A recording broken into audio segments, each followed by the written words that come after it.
자, 오늘은 2결 가지고 할 텐데요. 조선 선비에게 배우는 로고스의 지혜 이렇게 지금 제목을 달았는데요. 왜 이제 그런 이름이 가능하냐면 서양에서 지금 로고스라고 하는 게 성경에도 보면은 태초에 로고스가 있었다 이렇게 시작하죠. 이 로고스가 동양 말로 하면 원리입니다. 이 원리라는 거는 여기 선 세 개가요. 이 구슬을 꿰서 만든 이런 옥으로 만든 이런 걸 말해요. 옥을 이렇게 주렁주렁 걸어 놓거든요, 예전에. 그래서 요거를 이렇게 선을 그은 겁니다. 그리고 이게 옥구슬을 상징한다고 점 하나 찍어 놓은 게 이게 구슬옥자인데 되게 지금 임금왕자로 쓰고 있는 것들이 많이 구슬옥자에서 온 거죠. 임금왕이 아니고. 옥에 마을이 있다는 겁니다. 마을은 밭전자의 흑토거든요. 땅에 밭들이 이렇게 무슨 결을 이루고 있죠. 땅에 보면 멀리서 보면 뭔가 무늬가 있단 말이죠. 옥에 무늬가 있다는 거예요. 결이. 마을이 형성돼 있어서 옥의 결을 모르고 옥을 다스릴 수가 없다는 겁니다. 결을 알아야 아는 사람이 옥을 다스릴 수가 있기 때문에 이 리는 다스리다는 뜻도 있고 동양에서는 다스림, 그 다음 결, 원리의 뜻이 있습니다. 이 로고스라는 게 이제 이런 원리의 뜻으로서 맞죠. 그래서 또 그 원리대로 다스린다는 뜻도 있고 또 로고스도 서양도 똑같아요. 원리, 그리고 원리대로 우리가 뭔가를 인식하는 것도 로고스라고 하고요. 원리대로 말하는 것도 로고스라고 합니다. 그래서 우리가 지금 그 논리학, 로직 그러면 이게 로고스에서 온 말이거든요. 원리대로 말을 한다는 겁니다. 그래서 3단 논법이니 뭐니 하는 게 다 로고스대로 말하는 방식이에요. 어떻게 하면 원리에 맞게 공식대로 말을 할 거냐.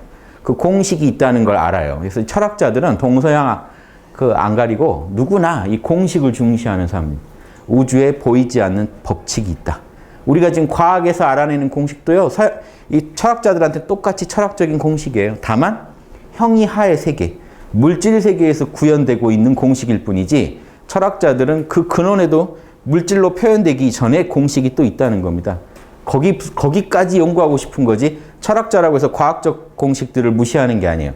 그 공식 너머의 공식까지 연구를 해야 된다는 거예요. 철학자들은. 그래서 이 원리에 두 가지 의미를 부여합니다. 즉 형이하, 우리가 형체 있는 세계에서 발견되는 공식, 겉으로 드러난 공식이죠.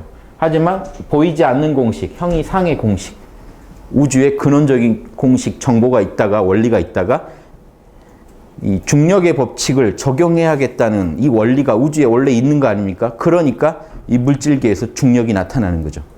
그리고 중력이 나타나서 어떻게 물질을 서로 만나게 하는지, 붙게 만드는지, 끌어당기게 만드는지, 이게 현상계에서 관찰할 수 있는 공식이 있겠죠. 그럼 형이하의 공식이고요.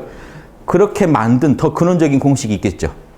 중력이 반드시 우주가 생기면 중력을 적용해라. 별들 간에 끌어당기게 해라. 뭔가 공식이 있겠죠.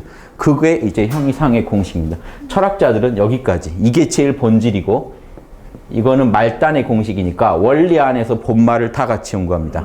동서양이 똑같아요. 그래서 이 플라톤의 국가론 보시면 이거를 뭐라고 설명하냐면 플라톤이 형이하의 이 법칙들을 보편 법칙이라고 하고요. 보편 법칙마저도 그림자다. 더 실체는 형이상의 로고스. 이게 뭐냐면 이데아. 이데아가 진짜다 합니다. 그런데 플라톤에 보면 하나 더 나가요. 이데아에는 수많은 이데아들이 있거든요. 그 이데아의 원리들로 우주를 만들어가니까. 그럼 뭔가 하나가 통합해줘야겠죠. 그거를 이데아들을 관리하는 이데아가 있어야 된다는 거예요. 신이 있어야 된다는 겁니다. 신 안에 다양한 우주의 공식들을 품고 있다가 정보를 그걸 가지고 우주를 만들잖아요. 인간의 공식은 가지고는 인간을 만들고 우주에 하늘을 만드는 공식이 있을 거고 땅을 만드는 공식이 있다면 이 모든 공식을 통합적으로 운용하는 존재가 있어야 되지 않나요? 그래서 플라톤은 그 이데아를 별도의 이데아라고 해서 선의 이데아라고 합니다. 선의 이데아. 이건 신이에요. 플라톤 철학에서 이건 신을 의미합니다. 그걸 플라톤이 어떻게 얘기하냐면요. 이 플라톤 얘기를 들으면 조선 선비들의 이런 로고스를 이해하는 데 쉬운데요. 로고스 철학을. 여러분이 지금 목이 딱 고정돼 있다고 보죠. 동굴의 비유를 플라톤 국가론 보시면 여러분 목이 고정돼서 여기만 본다고 치죠. 그런데 지금 자, 제가 여러분 뒤에서 이렇게 손을 들고 있으면 불빛에 여러분은 뭐가 보일까요? 여러분 눈에는 그림자만 보여요. 여러분은 지금 그림자만 보고 살고 있다는 거예요. 이 그림자가 물질들이에요. 여러분은 지금 물질만 보지 전혀 공식을 볼 수가 없어요. 무슨 원리로 그게 굴러가는지는 못 봅니다. 그런데 어떤 채소 하나가 탁 고개가 좀 느슨해져서 고개를 돌려봤더니 뒤에서 진짜 손이 아니고 손 모양의 막대기를 가지고 이렇게 불 앞에서 그림자를 내고 있더라는 겁니다. 그럼 이 판은 뭘까요? 손 모양의 막대기. 손을 본뜬 거죠. 이게 보편 법칙이라는 겁니다. 이게 보편 법칙은 우리 눈앞에 보이는 물질들에 직접적으로 관여하는 법칙들이에요. 그런데 진짜 손이 동굴 밖에 있겠죠. 나와봤더니 진짜 손도 있고 숲도 있고 나무도 있고 다 있더라는 거예요. 그게 이데아라는 겁니다. 플라톤에서 그렇게, 국가론에서 그렇게 얘기합니다.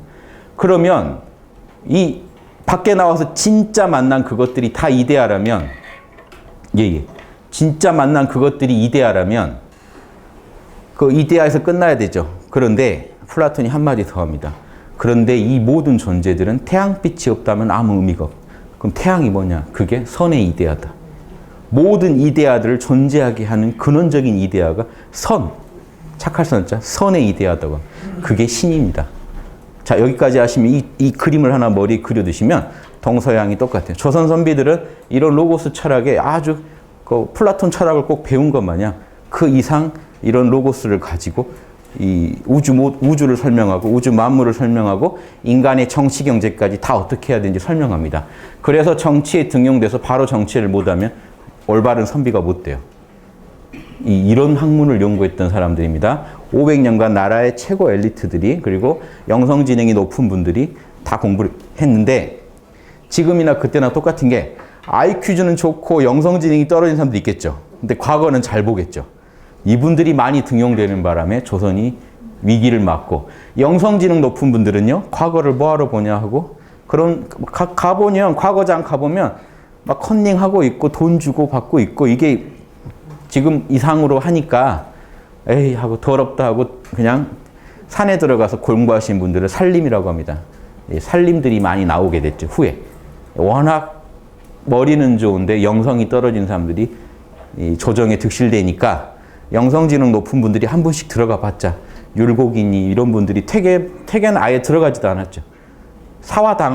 사화를 당했던 경험 때문에 함부로 들어갔다가 그냥 목 날아가느니 교육 사업을 통해서 이 로고스를 알리자. 율곡은 또 반대로 조선이 망할 것 같으니까 들어가가지고 조선을 로고스에 맞게 다스리려고 노력했던 분입니다. 각자 입장이 다르지만 다 똑같이 이 로고스를 추구해요. 인, 의, 예지, 신. 사랑, 정의, 예절, 지혜, 성실이라는 이 원리가 우주의 궁극적인 원리라고 본 겁니다. 물질계에서 표현되어 있는 생장수장, 만물이 생겨나고 자라고 쪼그라들어서 죽는 이런 기본적인 순환은 형이하학적인 이런 순환 너머에는 형이상학적 본질이 있는데 그 본질에는 단순히 그런 생장수장이 아니라 사랑, 정의, 예절, 지혜라는 더 고차원적인 원리도 들어있더란 겁니다. 그런데 형이하라고 하더라도 물질이 표현할 수 있는 형이하가 있고 인간 마음도 형이하거든요. 왜냐하면 희노애락이 일어나고 있으니까요. 뭔가 작동하고 있으면 형이합니다. 물질이 아니더라도. 물질과 같은 거예요. 지금 여러분 감정. 기쁘면 슬픔이 못 들어오고 슬프면 기쁨이 못 들어오죠. 이렇게 뭔가 모양이 만들어지면 이건 형이합니다. 형이상은요. 기쁨과 슬픔이 공존해야 형이상이에요.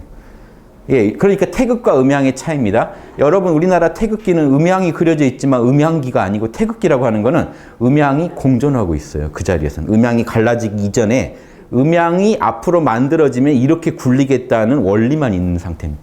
그런데 형이하에 어떻게 나타날까요? 발산하거나 플러스가 나타나거나 아니면 마이너스, 남자거나 여자거나 빛이거나 어둠이거나 해서 음양이 찢어집니다. 양은 음이 될 수 없고 음은 양이 될 수 없어요. 정확히 분리가 일어나요. 그러면 형이하라고 합니다. 이원성의 세계냐, 이원성이 없는 세계냐. 이 정도는 이제 아셔야 철학이라는 걸 접근할 수가 있어요. 과학의 세계는 이원성의 세계 하에서 일전 공식, 보편 법칙을 찾아내면 과학자입니다. 과학과 철학은 본래 하나예요. 하나의 우주 원리를 연구하는 학문이기 때문에. 다만 접근하는 방식이 형이하의 세계에서 접근하면 과학, 형이상까지 연구하면 철학 그럽니다. 철학자라고 형이상만 연구하는 게 아니고 형이하를 모르는데 형이상을 어떻게 연구합니까? 그렇죠? 이건 한 원리이기 때문에 형이하를 충분히 아시면서 형이하가 도대체 어떤 원리 때문에 이렇게 작동할까까지 알아내면 철학자라는 이해되십니까? 이렇게 철학과 과학의 이 영역이 나뉘고 있습니다. 그러면서도 또 하나예요. 언제나 이건 하나입니다. 우주는 하나의 공식으로 굴러가고 있기 때문에 그 공식을 우리나라는요, 나라 국기에다 박아놨어요. 태극기. 우리나라가 대단한 겁니다. 이건 좀 아셔야 자랑을 하는데 제발 자랑 좀 하고 다니세요. 중국인들한테 너무 하지 마시고요. 태극기 뺏겼다고 기분이 안 좋으니까. 태극 중국 거라고 알고 있는데 우리가 써버렸기 때문에. 자, 보세요. 이게 우주 공식은 이게 다예요. 플러스와 마이너스. 플러스가 성장하고 마이너스는 수축하고. 요거를 4개로 쪼개보면 5개가 나오죠. 가운데. 양이 한참 성장하는데 양이 성장을 다 하고 이제 쪼그라들기 시작할 때, 한참 쪼그라들고 있을 때 쪼그라들기 다 하고 이제 다시 시작하려고 할 때, 이때가 춘, 봄, 제일 여름, 제일 발산하는, 이제 서늘한 가을, 추, 제일 쪼그라들어서 다시 이제 봄이 싹 트려고 하는 동, 가운데 이거는 추나 추동의 균형을 잡아주고 있는 힘, 플러스와 마이너스의 균형이 되는 이 힘, 이거는 이제 토 그럽니다. 그래서 봄은요, 목기운, 나무, 여름, 발산은 화, 불기운, 가을은 금기운, 쇠, 겨울은 수기운, 가운데 토기운. 이게 왜 그러냐면요. 자, 보세요. 봄에는요, 은근히 발산하고 있죠. 나무는 보면, 나무를 보면요, 물질인데도 자라고 있어요. 자라는 물질이 지금 나무입니다. 불은 물질이 아니죠. 기체라, 고체가 아니죠. 활활 타올라요. 그러니까 불보다는 나무가 지금 발산력이 약하죠. 같은 발산하는 물질인데, 그 존재인데, 나무는 더 덩어리를 가지고 은근히 자라고 있고, 불은요, 형체가 없다 보니까, 기체다 보니까 활활 타오릅니다. 쇠랑 물을 보면요, 쇠는 만지면 서늘한 정도인데, 찬 물은요, 엄청난 냉기를 갖고 있어요. 수축력을. 그래서 이 발산력하고 수렴력 차이입니다. 우주는 이게 다예요. 그걸 균형을 잡아주는 토. 이 모든 거는 이 누군가가 이렇게 토기운으로 잡아줘야만 일어나는 일들이기 때문에, 불도 어떤 모양을 가지고 있죠. 다 토기운이 잡아주는 겁니다. 일정 모양으로. 그래서 이 토기운은 이런 발산과 이 수렴 안에서 뭔가 중재를 해주는 역할을 하는 기운입니다. 자, 이게 형이하에서 우리가 관찰되는 보편 법칙이에요. 조선 선비들은 저렇게 만물을 연구했어요. 저걸 가지고 의학을 만들어서, 한의학을 만들어서 인체도 고치고, 저걸 가지고 병법도 연구하고, 저걸 가지고 천문도 관측하고, 저걸 가지고 다 했어요. 인간이 하는 모든 일을 이 원리 가지고 다 설명했습니다. 그런데 여기까지만 연구하면 과학이에요. 인체, 천지 만물 인체를 드러난 형이하의 세계에서 지금 이 원리만 연구하면, 그런데 여기서 지금 이게요, 우주 돌아가는 공식이라고 했을 때 보편 법칙, 이데아가 되려면요, 이렇게 돌리는 근원적인 우리 눈에는 안 보이지만 원리가 있어야겠죠. 우주에. 우주가 망할지라도 그 원리는 안 사라지는 시공을 초월한 불변의 원리가 있어야 된다는 겁니다. 그러니까 우주가 다시 망했다가 다시 생기면 또 그 원리대로 우주를 만들겠죠. 동양에서는요, 빅뱅 이론 같은 게요, 당연하게 알고 있었어요. 천지는 계속해서 개벽 사상이 있죠. 천지가 개벽한다는 건요, 다시 우주가 시작된 겁니다. 시공간이 다시 열렸다가 다시 싹 갈무리가 됐다가, 추나 추동, 우주도 이렇게 된다고 봤어요. 겨울을 지나서 우주가 발생해서요, 다시 쪼그라들면서 사라져요. 그랬다가 다시 발생해요. 끝없이 순환한다고 봅니다. 우주라는 것도 에너지이기 때문에 에너지는 끝없이 플러스 마이너스로 발산 수축을 할 뿐이고, 원리, 불변의 원리가 그런 모든 에너지를 굴리고 있는 불변의 원리가 이 보이지 않는 에너지 너머의 세계에서 작동하고 있다. 신이죠, 이게 신. 과학 법칙이자, 그게 사실은 에너지로 치면 더 고차원 에너지예요. 플러스 마이너스 갈리기 이전의 에너지. 원기라고 하는 더 근원적인 에너지 상태입니다. 그런데 이제 그 동양 철학에서 특히 우리 주자학은 원리를 중시해요. 그 원기는 별로 중시하지 않아요. 원리가 있으니까, 근원적인 이치가 있으니까 그렇게 돌아가고 있다. 그러니까 보세요. 기, 심이 강조하는 것 따라 조금씩 달라집니다. 신성 안에 원리도 있고, 주재하는 신성도 있고, 신의 힘, 마음의 힘. 자, 이걸 뭐라고요? 너무 좁네. 이거 걷어버릴까? 자, 보세요.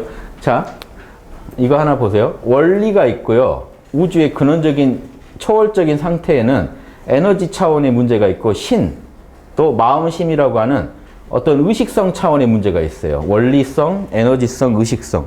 이게 다 해서 신성 안에 있을 거란 말입니다. 그러니까 현상계에서 이런 것들이 다 지금 구현되고 있거든요. 현상계 안에도 거친 에너지, 거친 마음, 거친 원리가 드러나지만 그러면 이 절대계를 초월한, 현상계를 초월한 절대세계에서는 더 근원적인 원리, 근원적인 에너지, 근원적인 신성이 있을 거라는 거죠. 의식이.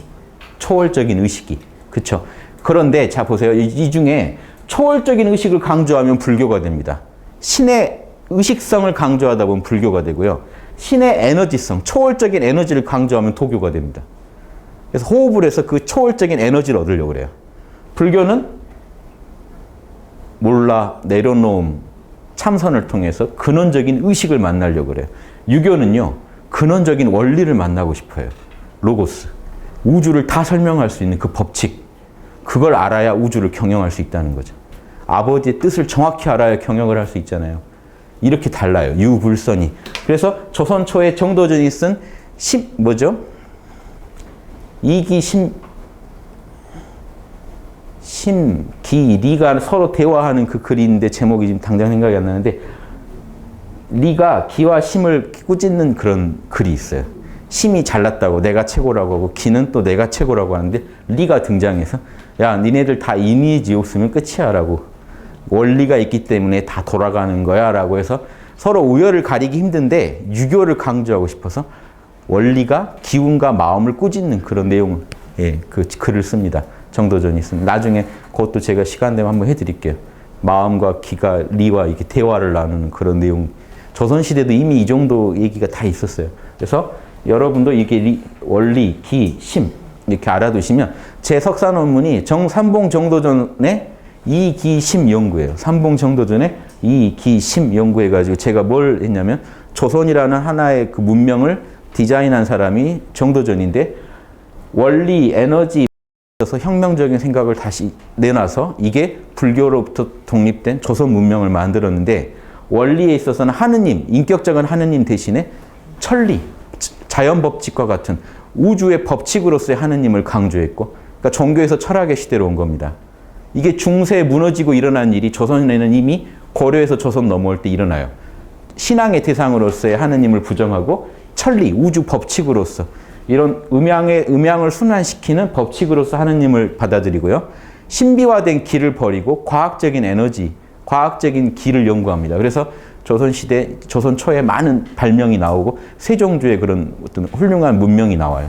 그 당시 세계에서 최고 수준의 과학 발명을 많이 내놓고 했거든요. 이게 에너지에 대한 합리적인 탐구, 그 다음에 마음에 있어서 불교식으로 참나만 찾기보다는 희노애락을 인의지에 맞게, 양심에 맞게 욕심을 경영하는 이런 쪽으로 연구를 합니다. 이게 조선의 하나의 새로운 문명이 돼요. 문명의 이 토대가 돼요.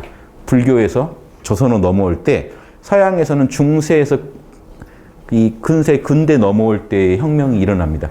이 종교의 폐해를 지적하고 합리적 철학 왕국을 만들어 버리거든요. 우리나라가. 이거 엄청난 거예요. 전 세계에다 자랑하셔도 돼요. 그 시대에 저쪽 서양에서는 종교에 빠져가지고 알 수 없는 미신과 맹신에 마녀 사냥하고 있었어요. 그때 우리나라는 종교의 폐해를 지적하고 철학만이 원리대로 살자. 허황된 윤회니 뭐니 믿지 말자. 살아있을 때 마음 잘 쓰자. 살아있을 때 우리가 이 에너지를 백성들한테 유용하게 쓰자. 그리고 인의지 원리 놓치지 말자. 이게 조선시대. 그러니까 뭔가 이 불교나 도교의 장점을 좀 빠진 게 있긴 하지만 그래도 조선 선비들은 이런 마인드로 한 나라를 만들었다는 게 제 석사 논문을 자랑하고 있었네요. 석사 논문 내용이 그거였어요. 그래서 제가 논문을 많이 찍어가지고 많이 남았길래 학당 열고 처음 오신 분들한테 많이 드렸더니 한 분도 안 읽으시는 것 같아서 더 안 드리고 있습니다. 가서 뭐 라면이라도 덮으세요 하고 드렸는데 컵라면 덮을 때라도 쓰세요 하고 드렸는데 진짜 안 읽으시는 것 같아서 제가 다시 봤더니 제가 다시 봐도 도대체 결론이 어떻게 나려고 이런 말을 하고 있지 하는 어렵더라고요. 제가 다시 그때 되게 어렵게 그 책을 썼구나 했는데 제 나름 첫 책이죠. 그게 논문이. 그래서 이제 그런 게 있어서 이제 지금의 또 공부가 된 것 같은데 저는 아무튼 제 전공은 주자학이 전공입니다. 학문적으로는 제가 대학원에서 결국은 주자학을 전공했었기 때문에 그래서 이런 주작에 대해서도 많이 말씀을 드리고 싶은데 너무 생소해 하실 내용이에요. 불교니 뭐 도교니 하는 건 오히려 그런 게 더 조선시대는 난해한 내용들이었는데 그런 게 요즘엔 오히려 좀 더 이해하시기 편하고 이 주작이라는 건 사라져 버렸어요. 진짜로. 그래서 오늘부터 해서 이게 몇 강으로 끝날지 모르지만 제가 하나씩 친절하게 이해되실 때까지 설명을 해서 조선 문명을 한번 소개해 드려야 돼요. 낯선 나라 같죠. 조선. 도대체 우리 할아버지는 어떻게 뭔 생각을 하고 살았을까를 한번 연구해 보시면 조선시대의 그런 허례허식이나 잘못된 권위 이런 거는요. 그거는 인간의 욕심이 만든 거니까 가볍게 제끼시고 그런 걸 따라하시라는 게 아니고 조선 문명의 되게 깊었던 철학 수준에 한번 접근해 보시고 그분들이 인류를 위해서 만들어 놓은 하나의 또 창작물들이죠. 이런 이결이라든가 로고스에 대한 노래입니다. 요결. 이런 글이 나올 수 있었다는 겁니다. 500년의 학문적 그런 어떤 축적이 있었기 때문에 한 말에 조선 망할 때 선비가 이제 이결이라는 걸 쓸 수가 있었던 겁니다. 그래서 저는 이 글 안에 조선 선비 500년의 어떤 학문적 그런 결실들이 함축돼 있다고 봐요. 그래서 저는 대학교 한 2, 3학년 때 같은데 이게 아주 고본 같죠? 제가 이렇게 고본을 만들었어요. 이게 별게 아니고 그 연대 도서관에서 그냥 복사한 거예요. 근데 마침 이걸 복사할 때요. 복사기 잉크를 새로 갈은 뒤에요. 복사를 했더니 본 책보다 더 이쁘게 나온 거예요. 워낙 복사가 잘 돼가지고. 이게 대학교 제가 2, 3학년 때니까 언제입니까? 진짜 옛날이죠. 그래서 이거를 해가지고 제 나름의 그걸 다 잘라가지고요. 이게 원래 두 면이 이렇게 하나씩 있어. 한 페이지에 4면이 있는 거예요. 그걸 다 오려가지고 접어서 옛날 책처럼 한번 만들어 보자고 해서 만들어가지고 이거를 대학교 때부터 항상 이 포켓에 넣고 다녔어요. 꺼내서 또 보고 또 이게 납득될 때까지 보자 해가지고. 그래서 이거 대학 때 이거를 친한 분한테 보여줬더니 정말 너는 크게 될 것 같다. 그냥 쭉 그것만 하면 될 것 같다. 뭐 이제 그때 오타쿠라는 말이 알았으면 그분이 아마 저더러 넌 진짜 오타쿠 같다 했을 텐데 오타쿠죠. 이걸 만들어가지고 밤새 만들어서요. 갖고 다니다가 제가 군대 갔을 때도 제가 공군 장교로 군대 갔는데 사제 물건을 갖고 있다 걸리면 뭐 엄청난 겁을 줬어요. 걸리면 끝장이다 했는데 이거는 도저히 이게 없으면 제가 이게 너무 훈련 기간이 한 넉 달 되는데 너무 힘들 것 같아서 건빵 주머니에 넣어서 계속 버텼죠. 그래서 밤마다요, 낮에 훈련 받는 동안은 거의 뭐 내 몸이 아니죠. 그냥 나라에다 맡긴 거고, 밤에 이제 잠자라고 한 시간에 잠깐 불도 꺼져 있으니까 요 시계 불빛으로 요거 한 줄 읽으면 확 제가 잠시 군대에 있다는 걸 잊고 이걸로 희열이 올라오는. 저는 이런 거 한 줄만 읽어도 희열이 올라와요. 성리학 글을 제가 제일 좋아해요, 사실은. 이걸 읽으면요, 머리가 맑아지면서 자명해져요. 그대로 투명해지고 정신이, 생각이 정리되고. 이 맛이 조선 선비들의 학문하는 맛이고, 이게 조선 문명의 특징입니다. 자명한 말만 합니다. 간결하고. 이 불교나 도교처럼 장황한 말을 안 해요. 간결해요. 그래서 처음에 제가 이걸 많이 읽다가 불경을 읽고 너무 힘들었어요. 말이 너무 정확한 거예요. 왜 이 말을 하는지도 난해한. 근데 여기 이 선비들의 글은 정말 요즘 글쓰기에서 표본으로 삼을 정도로 글이 잘 정리된 글입니다. 생각이 완전히 정리돼서 한자, 글자 수까지 맞춰서 딱 대꾸로 말을 해요. 안을 얘기하면 밖을 얘기하고. 그래서 항상 리듬 있게 나가면서 안팎을 다 설명하면서 자명하게 해줘요. 여러분 머리를. 이런 글의 좀 맛을 보시라고 제가 그래서 이게 지금까지 하면 이게 몇 년인 거죠? 한 3, 4년에 제가 이거를 했을 테니까 복사를 한 20년 된 거죠. 그래서 이제 거의 좀 더 지나면 진품 명품 이런 데 나갈 수도 있지 않을까 하고. 글이 이거밖에 안 돼요. 짧아요. 짧습니다. 그래서 이결 해가지고요. 이결 상중하. 한번 보시면 이결 상 보십시오. 이결 상 하고 이 글이 참 특이한 글인 게 조선 선비들 문집에 이런 글이 드물어요. 소제목이 붙어 있고 한 넉 줄 정도밖에 안 돼요. 글이 짧게 글이 이어집니다. 요즘 같으면 트위터에 올리는 글같이 짧게 짧게 썼습니다. 원래 조선선비도 이런 식으로 글 잘 안 쓰시는데, 그리고 짧은 글은 있어도 이렇게 소제목까지 딱 붙어 있는 경우 드문데 보십시오. 선비들은요, 얼마나 이게 자명한 걸 좋아하는지 글자 수 맞아야 돼요. 제목 수도. 웬만하면 맞춥니다. 다 그러지는 않겠지만, 보십시오. 이 리위 기선. 원리는 기의 앞이 된다. 이 무형적. 원리는 형체나 자치가 없다. 이 무생사. 원리는 생사가 없다. 예, 원리는 찌그러들지 않는다. 휴잉, 찌그러드는 게 없다. 원리에는 맥락이 있다. 원리에는 동정이 있다. 움직임과 고요함이 있다. 이런 식으로 해서 이어지죠. 원리는 주제자다. 주제가 된다. 원리에는 본체와 작용이 있다. 원리에는 착하지 뭐죠? 불선이 있지 않다. 착하지 않음이 없다. 이건 좀 길죠. 악 또한 불갑을 원리라고 해야 된다. 악도 사실은 원리에서 나온다. 이 얘기는요, 마귀도 사실은 사탄 마귀도 하느님으로 인해 존재한다는 얘기입니다. 하느님이 원하는 건 아니지만 하느님이 없다면 어떻게 피조물이 있을 수가 있어요. 그렇죠? 악도 우리가 원리가 작동해야 사실은 악도 발생할 수 있다. 단 악은 우리가 욕망이나 그런 데 에너지 때문에 원리가 제대로 못 드러난 것뿐이지 그것 또한 원리에서 나온다. 파격적이죠, 이런 생각들이. 이게 이제 서선 선비들은 이게 기본이에요. 이거는 예전에 그 중국의 뭐 주자, 정자 이런 분들도 늘 주장했던 거기 때문에. 그다음에 이결중 하면 이제 성격이 바뀌어요.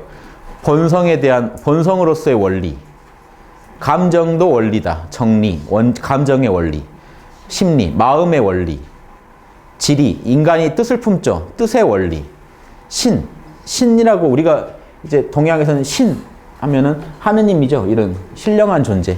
신령한 존재, 우리 정신이나 마음을 말하는데요. 그거의 원리. 이게 대학을 읽으신 분은 알 텐데, 명덕의 원리. 이거는 뭐죠? 명덕은 대학에 나오죠. 대학의 달도는 중용에 나오죠. 희노애락이 발동해서 상황에 적절하게 맞으면 달도다 했죠. 달도의 원리. 그러니까 명덕은 인간의 마음의 본체를 말하고요. 양심의 본체를. 달도는 이 감정을 말한다. 우리 감정이 어떻게 원리로 인해서 펼쳐지는지.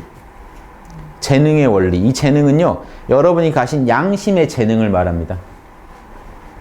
지각의 원리. 여러분이 어떻게 알아차리는지에 대한 짧은 설명입니다. 네 줄로 그걸 설명해요. 여러분이 지각을 원리로 설명합니다. 이 원리라는 건요, 요즘 뭐 참나 여러분 아시죠? 참나, 뭐 불성, 다른 종교로 하면 다 같은 겁니다. 보세요. 원신이니, 참마음이니, 근원적인 에너지니, 원리니 다 신의 영역에 있는 존재들이에요. 신의 영역에서 원리를 중시하느냐, 에너지를 중시하느냐, 원기를 중시하느냐, 원신, 불심, 이런 순수 마음, 양심을 중시하느냐, 의식성, 에너지성, 원리성, 이 중에 어떤 걸 포인트에 두느냐거든요. 그러니까 지금 이 선비는, 이 면호 선생님은 이결을 쓰신 원리를 가지고 다 풀고 있지만 사실은 그럼 뭡니까? 근원적인 원리는 뭘까요? 참나예요. 참나를 가지고 다 설명하고 계신 거예요. 감정도 참나의 작용이다, 사실은. 신이라고 하는 것도 참나가 발동한 거다. 참나가 어떤 식으로 우주를 경영해가는 걸 신이라고 한다. 그냥 있으면 참나인데 우주를 경영하면 신이라고 한다. 이런 식으로 해서 원리로 그걸 다 풉니다만 이결이니까 그 이라는 건 여러분 참나 안에 존재하는 우주를 경영하는 공식이요. 우주의 법칙. 예. 자, 보세요. 여러분 참나 안에 형이상의 원리가 있다가 형이하도 그 원리가 똑같은 원리가 경영하죠. 예. 그래서 여러분 안에도 여러분도 신이기 때문에 여러분 안에 이 신, 이 마음 속에는 근원적인 에너지가 있고 근원적인 원리가 있다가 그 근원적인 원리가 형이상의 원리를 갖고 있다가 형이하로 희노애락이나 여러분이 그 생각과 말과 행동을 통해서 그 원리를 여러분의 마음이 드러냅니다. 그러니까요, 이런 철학을 공부하시려면 여러분 마음을요, 객관적인 물건으로 보셔야 돼요. 여러분 마음은 무슨 원리로 돌아갈까요? 저차원적인 인간의 영혼은 욕망의 공식대로 돌아갑니다. 이 형이하의 원리, 형이하와 형이상은 누구나 다 있지만 형이상에 있는 고차원 원리가 드러나질 않기 때문에 거의 이 형이하의 원리들만 따라서 굴러가요. 형이상의 고차원적인 것들을 표현을 못 한다는 거예요. 여러분의 저차원적인 같은 제품이라면 저차원 버전이 아주 낮은 영혼을 가지신 분은 이익이면 좋아하고 손해보면 싫어하는 에고 차원의 공식만 표현합니다. 이것도 근원적으로는 참나에서 나온 형이상학적 원리에서 나온 거지만 이해되시죠? 이 형이하의 세계에서밖에 자극을 못 받기 때문에 이 저차원적인 원리로 구현됩니다. 그런데 성인의 마음은요, 그 물건 중에 제일 잘 나온 성인의 영혼은 어떨까요? 형이상학의 그 뿌리를 둔 고차원적인 공식, 인의의 신을 구현해버려요. 영혼을 통해서. 그래서 사랑할 때 사랑, 정의로울 때 정의롭고, 지혜로울 때 지혜롭고, 예절을 지킬 때 예절을 지키고, 늘 성실합니다. 그래서 이런 영혼이냐, 인의의 신이 거의 안 드러나고, 뒤통수 칠 때 치고, 손해볼 때 원망하고, 이익 보면 좋아하는 그 정도 공식으로 굴러가는 영혼이 나와요. 이건 딱 짐승 수준이거든요. 근데 짐승보다 더해요. 짐승은 머리가 안 좋아서 그냥 고만하고 마는데, 머리가 좋다 보니까 이제 억울하면 또 남을 어떻게 해코지할까 더 연구까지 합니다. 짐승은 머리가 안 좋으니까 거기까지 연구를 못 해요. 그냥 그 정도 선에서 멈추는데 인간은 짐승보다 더 합니다. 그래서 짐승만 못 해요, 사실은. 왜냐? 아주 좋은 기계를 가졌는데 못 쓴 거기 때문에 짐승만 못 해요. 짐승은 기계 자체가 별로 안 좋아요. 그래서 딱 그만큼 쓰면 딱 잘 쓴 거예요. 걔가 뭐 이렇게 왔다 갔다 하고 저 고양이가 이거 흔들면은 환장하는 게 그 프로그램 된 거니까 걔 잘못이 아니죠. 자기 프로그램 된 대로 열심히 산 거기 때문에 원리대로 열심히 산 게 되는데 인간이 그러고 있으면 참 그러니까 이거는 동물만 못한 거예요. 저 좋은 기계 받아가지고 저렇게 쓰냐 하는 거예요. 제가 스마트폰 갖고 비유 많이 들죠. 예전에 그 인터넷 안 되는 폰 가지고 인터넷 못하는 건 죄가 아닌데 잘 쓰신 건데 스마트폰 가지고 인터넷 어떻게 해요 하면은 그러면 이거는 잘 쓴 게 아니라 못 쓴 거예요. 자, 이게 달라지는. 짐승은 잘 살고 있어요, 지금. 짐승 걱정하실 일이 아니에요. 짐승은 잘 살고 있어요. 하늘이 부여한 재능대로 잘 살고 있어요. 인간이 문제예요.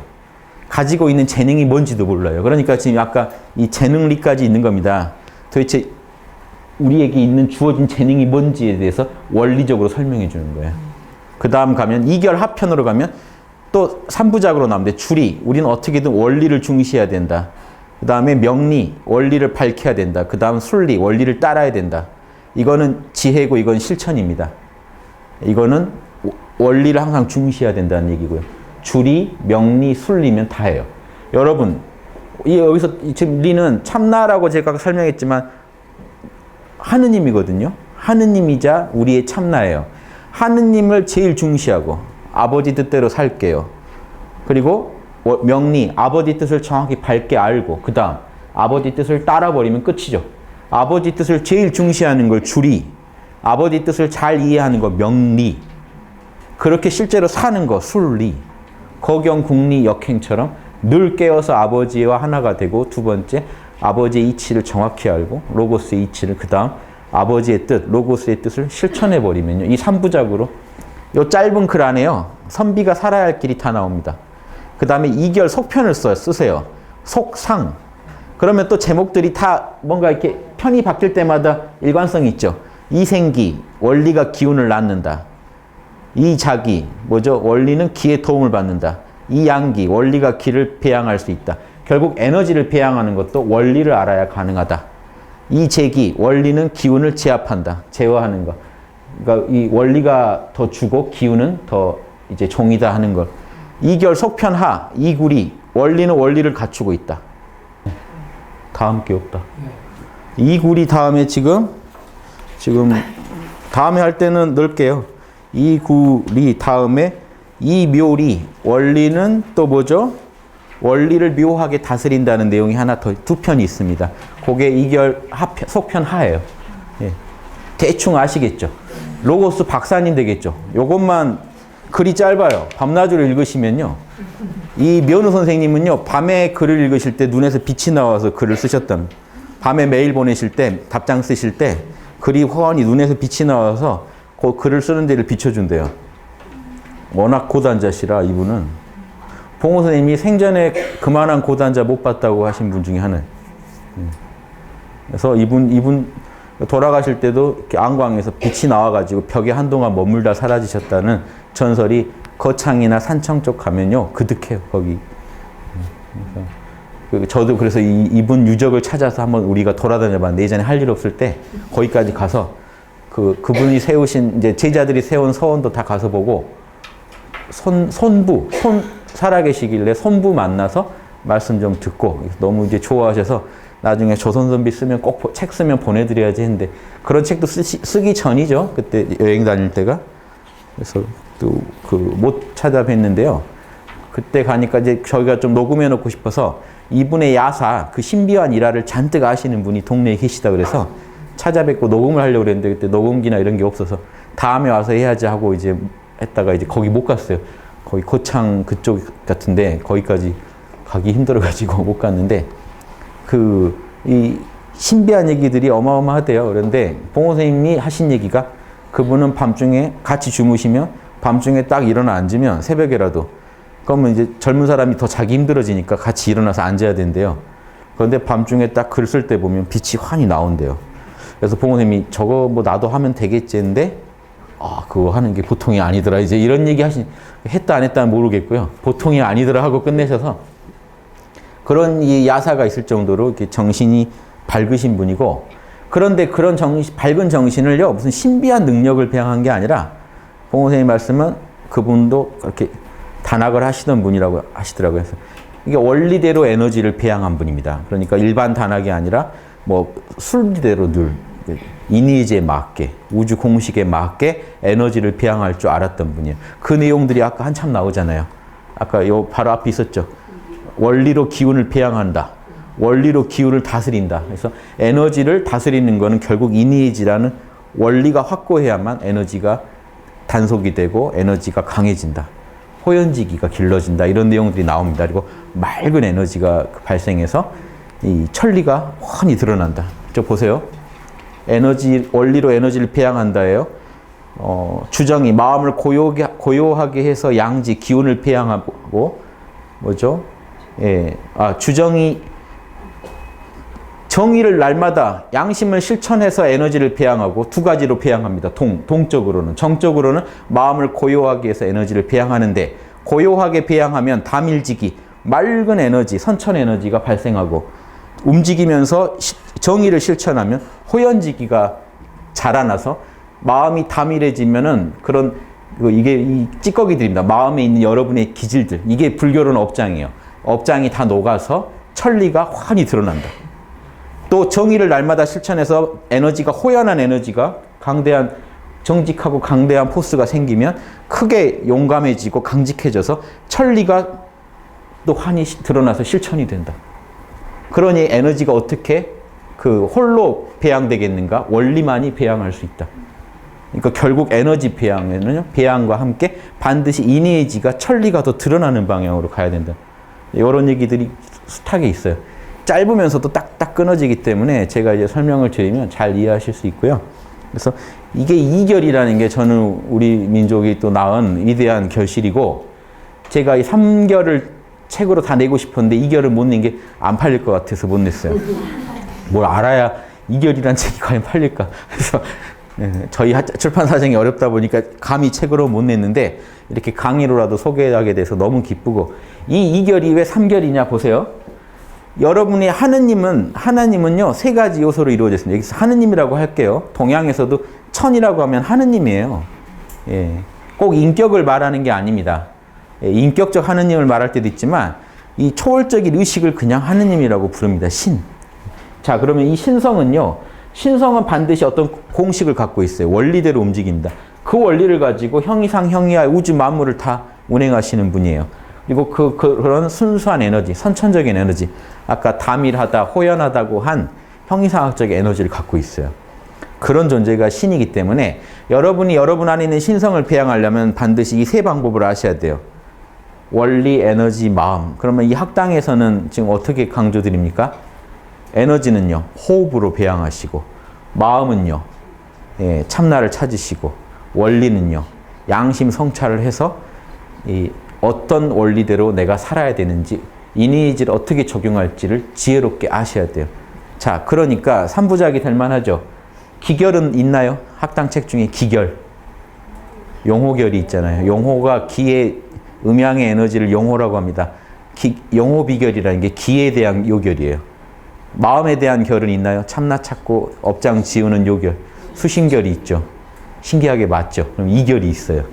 3결 딱 내면은 후련할 것 같았는데 이거는 2결 나오면은 뭐냐 할 것 같아요, 사람들이. 그래서 일단 강의로 찾아뵙겠습니다. 그래서 나중에 책을 내달라는 성화가 아주 빗발칠 때 그때 꼭 내겠습니다. 뭐 아니면 다른 책이랑 같이 합본으로 내도 되고요. 그래서 이런 거 말씀드리고 싶은 게 많기 때문에 그래서 그 조선 선비들의 글 중에 원리에 대해 설명 잘 된 글 있으면 좀 더 모아서 책을 내도 되니까 일단은 강의로 충분히 좀 공부를 하십시오. 그래서 이걸 설명드리는 게 제일 좀 보람 있는 일입니다. 그래서 자, 우주 만물은 결국은 지금 우리가 도교에서는 에너지, 불교에서는 마음, 기독교에서는 신으로 굴러간다고 할 때 유교에서는 원리로 굴러간다는 얘기를 좋아한다는 겁니다. 자, 그런데 이게 공자님 때 유교가 그랬다는 게 아니고 송나라 때 유교가 그랬다는, 유교가 내려오면서 천리, 도, 공자님은 도라고 했던 거를 이제 송나라 때 성리학에서는 인간의 본성과 우주의 원리에 대한 연구하는 학문이기 때문에 인간의 본성과 우주의 원리가 하나예요. 자, 여기까지 아시면 이제 성리학까지 아십니다. 이렇게 중요한 원리가 인간한테 있을 때는 본성이라는 겁니다. 본성과 원리가 같다는 거예요. 그래서 성리학에 우주를 굴리는 원리가 결국은 자 보십시오. 성이라고 할 때는 글자가 달라집니다. 우주를 운행하는 원리가 인간의 본성 그럴 때는 보세요. 마음심의 날생자죠. 살생자죠. 여러분 마음속에 살아있을 때 그거를 그 원리를 성이라고 하는 거예요. 자, 그러니까 원리라고 하면 다 우주 통칭이고요. 여러분 마음속에 들어있는 원리는 성이라고 부르는 겁니다. 그럼 여러분 본성이 뭡니까? 보통 일반적인 인간의 동물적인 본성, 기질지성은 뭐라고 하냐면 음식남녀라고 합니다. 조선시대 때. 성욕과 식욕, 음식은 식욕, 남녀는 성욕이에요. 식욕과 성욕이 인간의 어떤 그 본성이라고 많이 합니다. 그러니까 성욕이라고 하죠. 본성의 욕구라고 해서.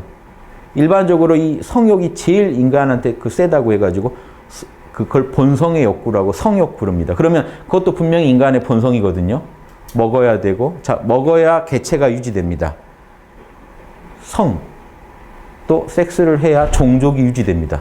생명체한테 되게 기본적인 욕망이에요. 그게 본질적으로 프로그램이 안 돼 있으면 안 먹고 안 해버리면 우주가 그냥 인류가 멸종돼 버리겠죠.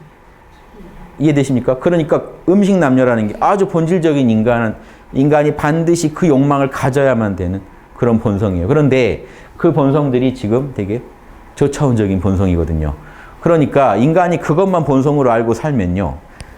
아니면 호리피해의 본성, 이익을 좋아하고 해를 싫어하는 본성. 이런 본성들도 다 본성은 맞는데 되게 에고의 본성이고 저차원적인 본성이더라는 거죠. 그래서 이것만 본성으로 알면 안 되니까 성리학은 뭐냐면 진짜 본성 가르쳐 줄까 하는 겁니다. 진짜 본성은 인의의지 신이라는 겁니다. 그게 우주의 원리면서 동시에 인간 마음속에 살아있는 근원적인 원리라 우리가 조금만 그 불교에서 업장을 비운다고 하듯이 이 여러분의 기질을 맑게 하면 자 예전에 제 다른 강의에서 들으시면 아실 내용인데 인간의 마음엔 기질이 있어서 기는 맑은 것, 질은 탁한 거라 기는 아는 거에 관련되고 질은 하는 거에 관련돼서 양지양능, 인간이 선악을 알고 선악을 하는 데 있어서 기가 장애가 되면 기가 탁하면 잘 모르고 선악을 질이 잡스러우면 잘 알아도 실천이 안 된다고 했죠. 그래서 기질이 만약에 맑고 정순하면 그냥 양심대로 우주의 로고스를 그냥 알고 로고스를 그냥 실천해 버립니다. 이게 성인이다. 이렇게 배웠죠. 그래서 이 기질의 본성, 기질을 초월한 이 본성, 기질이 아무리 그걸 가릴지라도 그거를 벗겨내고 더 근원에 들어가 보면 인간의 본성에는 인의의지가 꽉 차서 굴러가고 있다는 그게 양지양능이다. 우리는 본능적으로 양심에 맞는 로고스에 맞는 걸 알 수가 있고 본능적으로 로고스를 구현하려는 능력이 이미 우리 양심 차원에서는 꽉 차 있다는 겁니다. 양심으로 이해하시면 돼요. 이 신을 유교에서는 양심과 양심 안에 새겨져 있는 이 원리, 인의의지 신의 원리 그리고 그걸 뒷받침해주는 그 담이라고 호연한 에너지 이 세 개가 딱 맞으면 여러분 마음은요 이 맑은 에너지로 꽉 차 있으면서 마음은 양지양능, 예, 선을 알고 선을 하려고 하는, 악을 알고 또 악을 실천 안 하려고 하고, 이렇게 선악을 분명히 알고 이 선을 손들어주고 악을 안 하는 재능이 꽉 차 있다는 겁니다. 그게 결국은 여러분 안에 그런 인의의 신의 원리가 있으니까 가능한 거 아니냐 이겁니다. 그러니까 그게 본성이다. 그래서 불교에서 본성 그러면은 그냥, 불교에서 본성은 보통 이 심의 영역을 말해요. 여러분의 참나. 유교에서 본성 그러면 원리의 영역입니다. 이 달라요. 유교랑 불교가.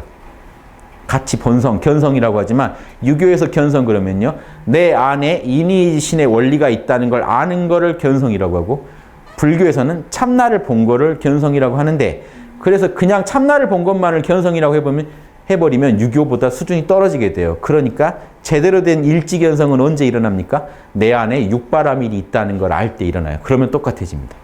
그러니까 참나 아는 걸 가지고 그냥 견성해버리면 그거는 불교로 치면 일주보살이나 하는 견성인데, 그거는 일지견성이 아니에요.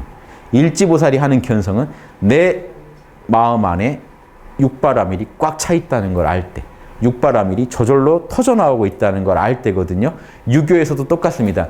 유교에서는 견성이란 말을 안 쓰고 뭔 말을 쓰냐면요, 맹자는 지성, 본성을 알아라 그랬고, 중용에서는 솔성, 본성을 따르라 그랬습니다.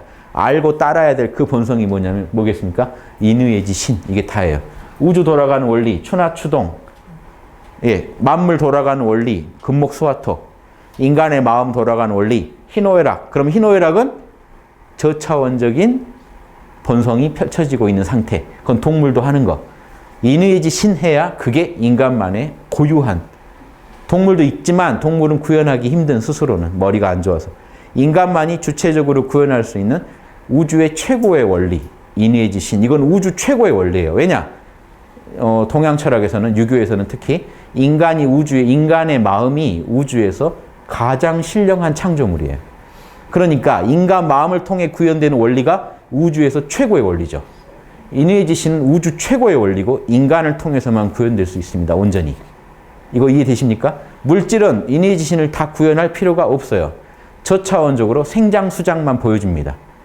별들도요, 태어나서 자라다가 쪼그라들어서 파괴되고 끝나요. 그런데 별은 그것만 보여주면 돼요. 그런데 인간은 그 정도 보여줘서 안 돼요.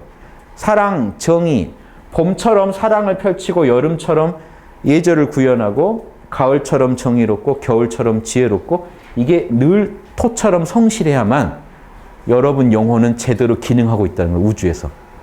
창조된 그대로 굴러가려면 인의예지신이 완전히 구현이 돼야 된다는 거예요. 이게 철학자들의 간절한 마음이에요. 나는 우주에서 제대로 지금 못 살고 있다는 거. 우주에서 하늘의 뜻대로, 천리 그대로, 하나님의 뜻대로 지금 내 마음을 못 쓰고 있다는 게, 이게 걱정거리인 겁니다. 이해되십니까? 철학자들은 이것 때문에 고뇌해요. 소크라테스도 이것 때문에 고뇌하다가 아테네 사람들한테 제발 너희 혼을 진선미에 맞게 좀 써라. 조선 선비들은 제발 내 마음을 인의예지에 맞게 좀 굴리자. 그래야, 그렇게 굴러갈 때 내 마음이, 네 마음은 무슨 원리로, 무슨 본성대로 굴러가냐 했을 때 인의예지 신이라고 말할 수가 있거든요. 근데 지식으로만 알고 실제 그렇게 안 살면, 머리만 좋지 인의예지 신 안 하고 맨 겉모술수로 남 뒤통수나 치던 선비들은 뭐의 본성대로 살았을까요? 무슨 원리대로? 아주 저차원적인, 형이상을 제대로 구현하지 못하고 형이하에 매몰된 그런 원리, 뭐죠? 예, 희노애락이나 뭐 호리피의 원리대로 살았겠죠. 음식 남녀 정도 구현하는 걸로.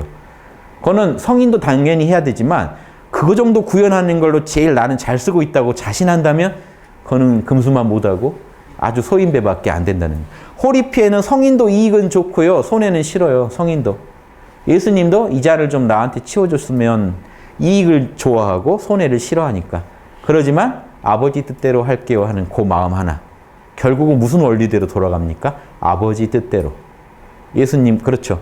똑같은 겁니다. 예수님, 소크라테스, 지금 공자나 지금 우리 조선 선비들은요, 한결같이 우리 마음을 더 고차원 원리, 사랑과 정의, 지혜와 사랑으로 굴려야 된다는 얘기를 하는 겁니다. 동서양이 똑같아요. 사랑과 정의 아니면 지혜와 사랑 그러죠. 이게 동양에서는 지혜는 치, 사랑은 인, 정의는 의. 벌써 인, 의, 지가 나왔죠. 얘는요. 예, 표현할 때 지혜롭게 사랑과 정의를 밖으로 표현할 때 무례하게 표현하는 사람이 있을까요? 예절에 맞게 표현하겠죠. 그래서 예절이 나오고 인의예지가 늘 돌아가는 사람은 성실하겠죠. 한결같이 어디서나 사랑과 정의를 표현하니까 성실하다는 말을 듣게 되는 겁니다. 자연의 법칙이 성실하게 구현되고 있다. 그 사람 안에서는. 자, 이렇게 되면은 여러분 지금 조선 철학의 핵심을 다 이해하신 거예요. 어떻게 사셔야 되는지도 아시겠죠. 양심 노트 쓰세요. 양심 성찰하시면서 늘 본인의 지금 기질이 앞서려고 할 때는 몰라 괜찮아 그래서 내 기질을 잊으셔야 돼요. 이게 불교로 치면 자기 업장을 잊으셔야 돼요. 잠시. 이게 예수님이 너의 죄를 사하노라 하는 겁니다. 죄를 잠시 내려놓으세요. 내가 누군지도 모르는데 죄가 있겠어요? 나한테? 예. 죄가 없었다는 게 아니라 죄로부터 잠시 자유로워지시라는 겁니다. 다 내려놓으세요. 하느님한테 다 맡기시고, 예. 천리에다 모든 걸 맡기시고 여러분의 기질을 잠시 잊으세요. 그래야 여러분의 본심, 기질의 마음이 아니라 본연의 마음, 양심이 발동합니다. 양심하고 원리는 지금 어떤 관계입니까? 양심은 원리 그대로 굴러가는 관계예요. 자, 보세요. 이거 아셔야 돼요. 여기는 신의 세계입니다. 이게 어떤 절대계의 영역에서 여러분 굴러간다고 쳤을 때는 후천 세계가 형이상의 세계에서라고 치자면 여러분의 마음은 참나 원리 그대로, 인의해지신 원리 그대로 굴러가고 있습니다. 조금도 차이가 없어요. 여러분 마음은 인의해지신 그대로 굴러가고 있기 때문에 그 마음을 뭐라고 합니까? 이 절대계의 마음을 여러분의 의식을 참나니 참마음이니 성령이니 하는 겁니다. 이게 아버지 뜻 그대로 굴러가는 의식이에요. 이 에너지는요, 아버지 뜻을 이루는 걸 돕는 에너지예요. 조금도 잡스러운 게 없습니다. 탁한 게 없어요. 그리고 이 원리는 인의해지신 그대로예요. 자, 이 원리, 이 에너지, 원기, 그리고 이 원신, 양심, 요게 여러분의 절대계로서의 여러분의 존재예요. 그 여러분의 마음 안엔 저게 다 들어있다고. 이해되세요? 그게 밖으로 그대로 드러나 버리면 양심이 밖으로 드러난 양심이 나옵니다. 이 속에 있는 양심이고요. 이거는요, 이제 현상계에서 펼쳐질 때 남을 더 배려하려고 하고 남을 이해하려고 하고 지혜롭게 하려고 하는 그 마음이 나오면요, 이제 욕심과 양심이 현상계에서 싸우는데 이 마음이 그대로 밖으로 튀어나온 걸 우리가 양심, 그것도 양심이죠. 연놈도 양심입니다만은 밖으로 튀어나온 것도 또 양심이고 그 양심이 누구랑 싸웁니까? 현상계에서. 그걸 저해하려는 욕심하고 싸워요. 지혜를 구현하려는 마음, 사랑을 펼치려는 마음, 이것도 양심이잖아요. 자, 이거는 뭐 좀 써보지도 못했는데 시끄럽기만 하네요. 원리의 예. 지금 좀 개론만 먼저 설명드리고 나가려고 하는데 그 좀 이해되세요? 그래서 대략 이 정도는 일단 개론으로 요 정도 여러분 안에 자 유교에서 지금 여러분한테 전하는 복음은 여러분 안에 양심도 살아있고 양심 안에 원리가 선명하게 살아서 그 원리가 형이상 형이하의 모든 거는 원리대로 굴러가게 돼 있죠. 여러분이 그 원리를요 꺼내서 쓰기만 한다면요 여러분은 인의지신을 현상계에 완벽하게 구현할 수 있는 존재라는 겁니다. 원리를 가지고 여러분의 형이하 뭡니까? 자, 여러분 마음에서 형이하는 뭡니까? 생각, 감정, 오감. 생각, 말, 행동. 형이상은요 방금 말한 그 양심. 양심 안에 생생하게 이 원리가 살아있다가 형이하의 세계에서 어떻게 하게 됩니까? 양심을 구현할 수 있게 해줍니다. 여러분 안에 그 강력한 원리가 있다는 거예요. 그게 양심이고 성령이고 그렇죠? 참나고 그게 여러분 안에 이 참나가 온전히 있기 때문에 이 안에 인의지신의 원리가 꽉 들어차 있다가 이 원리가 죽은 물건이 아니라 이 원리가 밖으로 인을 표현하려고 해요. 사랑을. 그래서 현상계에서 여러분이 사랑을 실천할 수 있게 되고 예, 정의를 실천하게 됩니다. 자, 맹자가 한 말 가지고 생각해보면 간단합니다. 여러분 안에 인의의 원리가 있다 보니까 형이하로 무슨 일이 일어납니까? 불쌍한 사람을 보면 측은해하고 예, 부당한 일을 보면 정의감이 발동해서 분노하고 예, 어른을 보면 겸손하게 되고 남하고 겸손하게 조화를 이루고 옳고 그름을 따질 때는 반드시 자명 찜찜을 한 걸 정확히 인지합니다. 이게 자명하게 옳은지 찜찜한 건지 판단할 수 있는 이 능력이 있어요. 이해되시죠? 지금 여러분 안에 인의의 지신의 원리가 작동하고 있다는 거 아시겠어요? 측은, 사양, 수호, 십이지심이 한순간도 멈춘 적이 없습니다. 측은지심이 잠시 밖에 나가 있지 않아요. 뭘 보면 금방 또 불쌍해져요. 이러지 말아야지 하다가도 오늘 그 무슨 뭐죠? 애를 때려 죽인 계모가 10년 뭐 형 받았다. 분노가 치솟더라고요, 저는. 법이 이러면 안 되지 않나 하는. 내일도 아니지만, 예, 그, 어디서가, 어디 사라지지도 않아요. 오늘은 분노 안 하고 내일 분노할 수도 있는데. 늘 분노해요. 그렇죠. 그런 부당한 얘기를 들으면 언제고 분노합니다. 이게 성실이에요. 여러분 안에 참나가, 원리가 성실하게 작용하고 있어요. 그런데, 자, 이겁니다. 형이와의 원리, 음식, 남녀, 무슨 호리피의 원리들은요, 늘 잘 구현되고 있는데, 이 고차원 원리가, 그것도 형이상에서 나온 건 맞지만, 나오면서 기질, 여러분의 탁한 에너지와 탁한 질을 만나면서, 여러분 마음의 그런 에너지를 만나면서 변질돼가지고, 호리피해나 음식, 남녀로밖에 구현이 안 되던 여러분의 마음을 여러분이 제대로 인의의 지신을 그대로 드러내가지고 욕심을 호리피해나 음식 남녀로 없애는 게 아니라 잘 다스려서 이런 마음들이 남에게 피해가 가지 않게 잘 쓴다면 그냥 성인입니다. 이게 욕망을 없애는 게 아니에요. 그것들도 다 필요해서 나온 거기 때문에 그런데 그 정도만 구현하고 있으면 형이상을 제대로 형이하로 표현한다고 말을 못한다는 거예요. 서양 철학자들도 로고스대로 안 살면 인간은 멸종된 거다. 마르크스 아우렐리우스가 명상록에서 얘기를 하죠. 다 같은 원리입니다.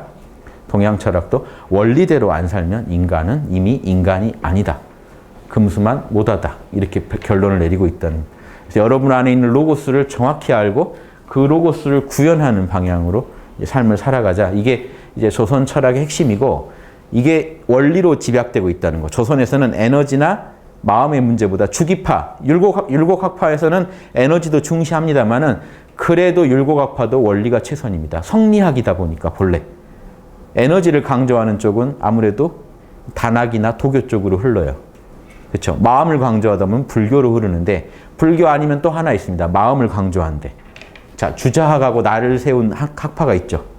주자학에서는요. 우리 마음에 있는 이 원리만을 강조하니까 왕양명 선생이 똑같은 인의의 지신을 구현하자고 하면서도 아니 인간의 양심이 이미 인의의 지신대로 굴러가고 있는데 따로 원리라고 할 게 아니라 양심만 알면 되는 거 아니야. 양심이 그대로 원리인데 심증리설을 주장해요.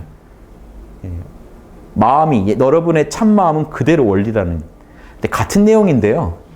여러분 마음 안에 본성으로서 이 인의의 지신이 꽉 박혀 있다고 믿는 주자학이나 그냥 그 원리보다는 마음을 강조했다는 이유로 무시당해요. 왕양명 학파가 주자학파에 볼 때는 저거 불교 아니냐 하는 의심을 받습니다. 그럴만하죠. 원리를 탐구하기보다 바로 양심을 느끼자라고 하니까 불교 아니냐 아무래도 원리 연구에 소홀한 거 아니냐 하는 지적을 받아서 두 파가 이제 갈립니다만 중국은 명나라 때 왕양명 학파가 훨씬 기세를 부리고 지금 대만은 장개석 그 총통이 양명학자였기 때문에 왕양명 학파를 훨씬 정통으로 봅니다. 주자학보다. 그러니까 우리나라만 지금 500년간 주자학을 연구합니다. 성리학만. 그러면 양명학파도 맞는 내용이잖아요. 사실은 원리대로 돌아가는 마음이니까 마음만 연구해도 원리잖아요. 그런데 왜 이걸 이 조선 선비들은 좀 꺼려했냐면 마음 이래버리면 아무래도 에너지까지 기를 강조하는 게 아니냐 있는 거죠. 원리만 딱 얘기해야지 마음이라고 하면은 기가 자꾸 치고 들어온다는 거예요. 그게 싫다는 거예요. 원리의 순수성. 주기파들이 저렇게 주장했습니다. 주기파들은 에너지, 안 그랬어요. 왕양명이랑 비슷한 입장을 주장을 합니다. 왕양명은 싫다고 하면서도 내용상은 똑같아요. 결국은 우리 마음은 에너지고 에너지가 중요하지 않나. 그런데도 그 사람들은 그 에너지가 결국 뭐 하느냐? 원리를 구현할 뿐이다 해서 결국 원리를 제일 높입니다. 이해되십니까? 그게 이제 그런데 속으로는 양명학을 많이 공부했다 그래서 외주 내왕이라 그래요. 밖으로는 주자학인데 안에 들어가 보면 양명학자들이 많다는 겁니다. 참나 찾고 하는 분들이 많다는 거예요. 결국 유교도 그 안에 들어가 보면 불교나 왕양명 그런 걸 다 합니다. 그래서 왕양명 학파를 특히 잘 이렇게 소화해서 쓴 학파가 정치 싸움에서 많이 벗어난 소론들이 많이 했습니다. 노론, 소론 중에 소론들이 이런 양명학설 이런 거를 잘 참고해서 많이 활용했어요. 왜냐? 정치에 치열하게 참가했던 노론들은요, 양명학 한다는 소문 나면은 벼슬길이 막히기 때문에 안 해요. 근데 소론은 정치 싸움에서 일찍이 떨어져 나왔어요. 그 송시열 지자 중에 나 정치 관심 없어 그렇게 겉모수수 쓰고 정치하는 거 나 실수하고 나온 저희 이제 우리 선조님인데 화평윤 씨 중에 윤증이라는 분이 소론의 영수였잖아요. 그분은 그냥 내 마음이나 닿겠다 하고 나와버린 거예요. 정치 관여하면 사람 못 쓰게 된다 해가지고 자기 선생님을 이제 비판하고 나와서 한 거라 거기서는 양명학을 마음 닦는 중요한 학문 수단으로 연구합니다. 근데 밖에서는 다른 학파는 연구 안 한 게 아니라 해도 했다는 말을 하면 안 돼요. 그쪽은 치열한 정치 싸움에서 버티고 있기 때문에 그럴 때 뭐 하나 흠잡히면 끝납니다. 요즘 말하면 빨갱이다 소문나는 거랑 똑같아요. 주작을 해야 되는데 양명을 해버린 빨갱이입니다. 조선시대. 이해되시죠? 그래서 그런 이제 시대를 겪으면서 이런 연구를 해왔는데 이 정도만 지금 들으셔도 조선 선비들이 뭐 했는지 대충 아실 겁니다. 이건 여기까지는 개론이고 앞으로는 이제 하나씩 이결을 읽어나가면서 이결의 맛을 조금씩 소개해드리는 방향으로 할게요. 예. 10분 쉬고 다시 하겠습니다. 예.